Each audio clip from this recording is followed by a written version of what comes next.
Hi everyone. It's been a day. As you can see, it was quite eventful. I'll try not to be too verbose, but I'd like to give you an accurate account of today's transpirings. We arrived at the doctor's office slash clinic at about 10 to 10. We were a little bit early, but I'd rather be early than late because traffic on I-4 can be unpredictable and crazy. So they were supposed to call me at about 10:20. They didn't call me till about 10:40.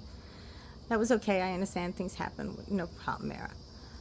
They put me in a curtain room, and a nurse came in. It ended up being the same lady I spoke to last night who told me about the button-down shirt. So, we already had a little bit of a rapport there. She had a stack of papers that needed to be signed and gone over, and I made payment for the anesthesiologist, and then she said, let me see if they're ready for you, and they didn't take me for another half hour. And I'm just rocking in this big chair, my feet can't touch the floor. And they had a nice little water feature in the room, which was a calming effect. It did make you want to go to the restroom, so that's the back side of those water features.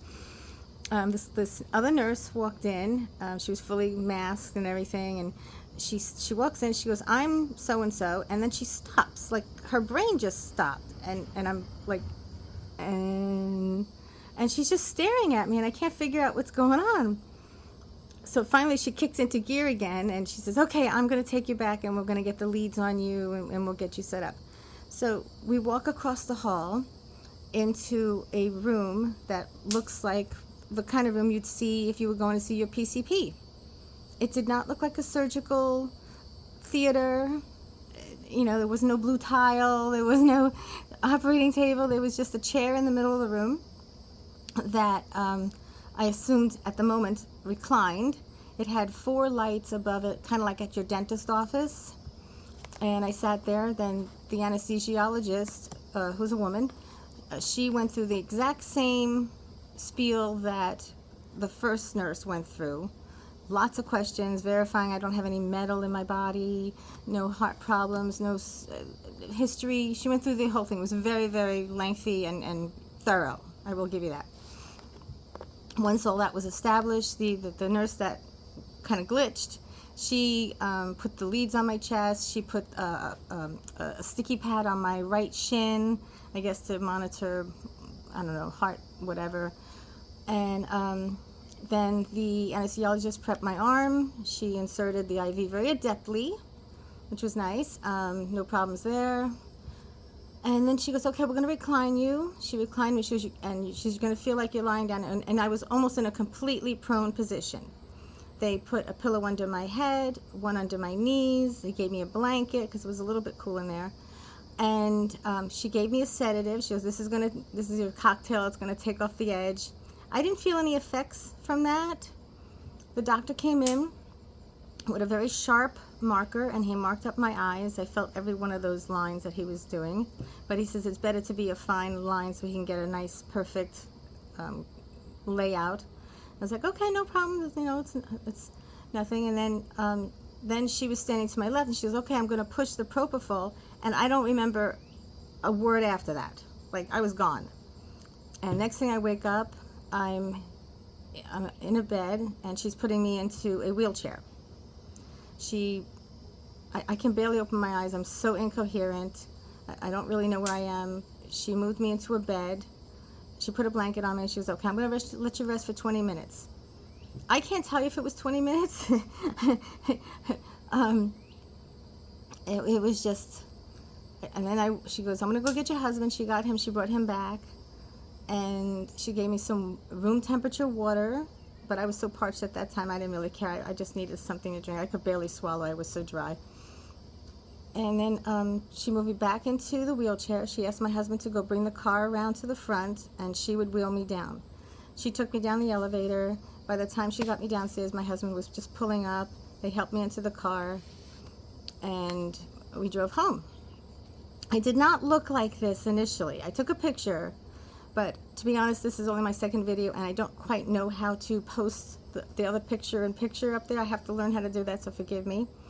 And it's gotten worse as the day has progressed, which I think is a good thing because it means that the swelling and the blood is dissipating. And she said it will move down your face as it starts to go away.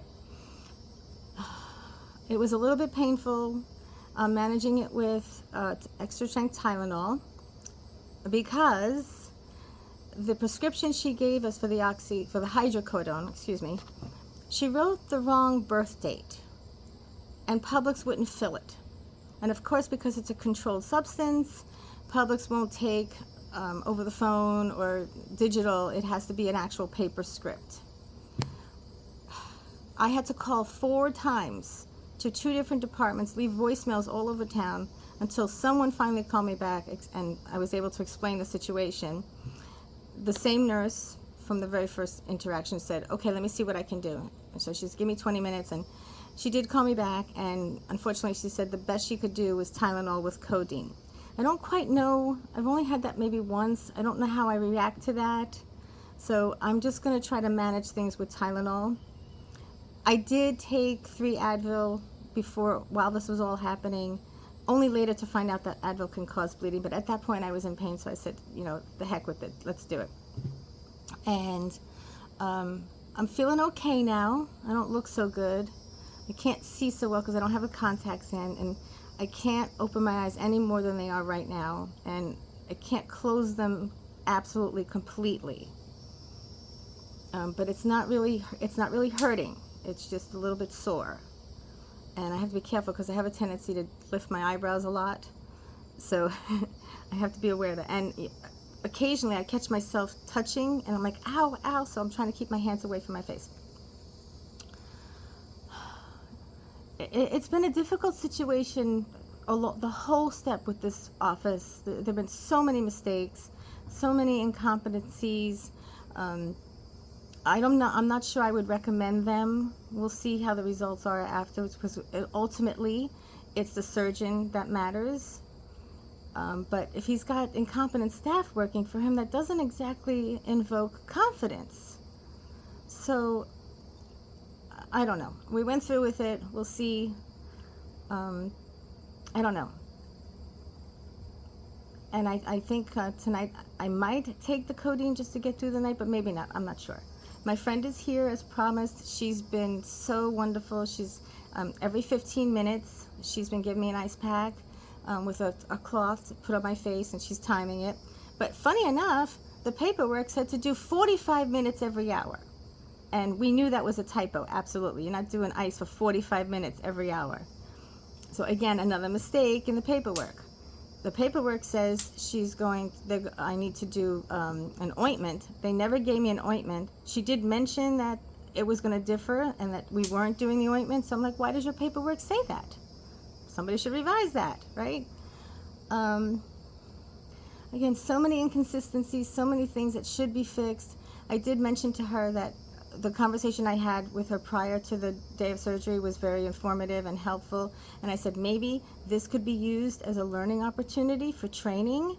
And she goes, you're absolutely right. We are working on something to do that, because everyone who interacts with patients should be informed of the procedures, and everything should be a full disclosure.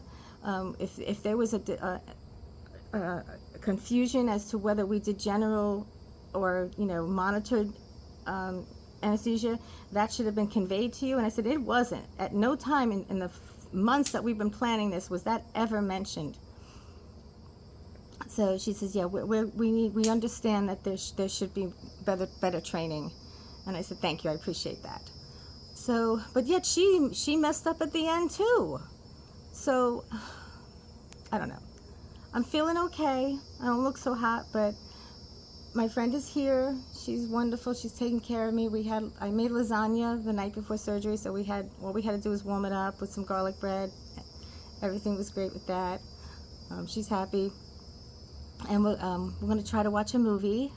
I have her set up watching a movie called Voicemails from Isabel. It's a love story, sad story, but it's a really good movie, and I know she'll enjoy that. And I figured while she's watching that, I'd come out and give you a little update. I'm sorry this is so lengthy. I know you guys don't like lengthy videos, but this has been a momentous event in my life, and maybe it could shine some light on other people as they go through their journey, to really research your surgeon. If you catch along the way that there's these problems, maybe search for another one. I don't know. I'm sorry if I keep saying I just wasn't prepared. I didn't write a speech on this, so I'm not really prepared for that. I will try to learn how to put a picture up in the corner. I know a lot of people do that.